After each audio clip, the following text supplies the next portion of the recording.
Waiting till marriage. Let's talk about it.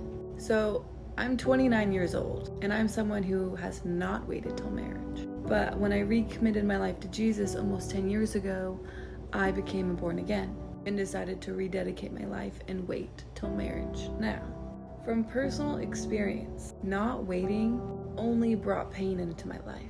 Insecurity, lack of confidence, confusion, self-judgment, all the things. And once I came to know Jesus, I discovered that really the reason why I was doing that was because I was deeply craving to be loved. And so the cool thing about Jesus is he fills the gap that you were trying to fill yourself. So now the love that I was craving is filled and sustained in the only way that can actually be sustained. And I'm no longer needing approval and love and attention from people, which is very dangerous because people are flawed and will always disappoint you, which is why that brings you pain and heartbreak. But now I get it from God, the only person who can actually fill that void long term. And now you get clarity about what you want. You gain confidence in your identity. You get your power back.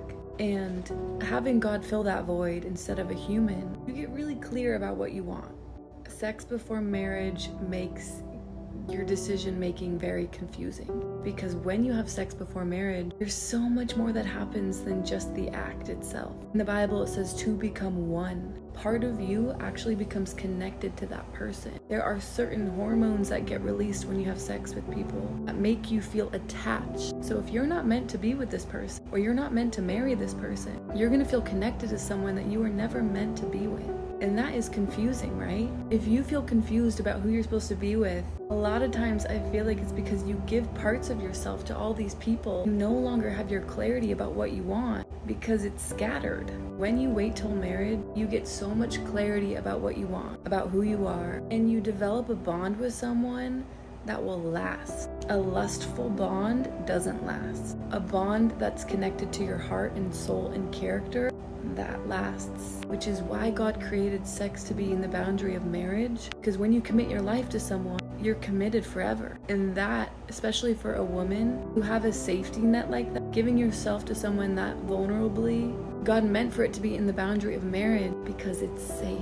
Because you guys have decided to be together forever. And another thing, the reason why those hormones are in place, the reason why you get attached to whoever you have sex with, those connected hormones, God created that so that in marriage, it strengthens your marriage so that you feel more connected to your husband and vice versa. But outside of marriage, it brings confusion. See what I mean? Super passionate about this subject because I've kind of seen both sides. I've seen the power of waiting. So if you're in a season of thinking about waiting or you are waiting, I get you. Let me know if you have any questions. Could not recommend anything more. And again, the reason why God put this in place was for your own protection.